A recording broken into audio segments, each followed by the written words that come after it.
This is my blog. Please subscribe. Og karon mga idol, maayo buntag nata karon dire sa Kataungan mga idol kay nang harvest ko ako ang gitilok ang mga guwang-guwang nga taong para mailisdan sila mga bag-o nga bunga. Sama ni mga idol oh. Pareha ni mga idol oh, guwang naman ni siya. Idol na siya. Kaniya pang usa balik ko. Lugon kay nutrients ang ilang kanon niya. Reject ra sila pa dong. Pareha ni balik ko oh.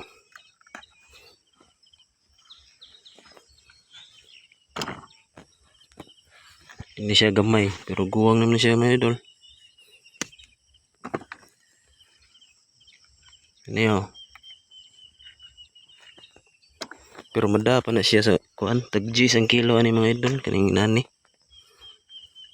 Balik ko niya mada pa ni siya gutan nun mga idol.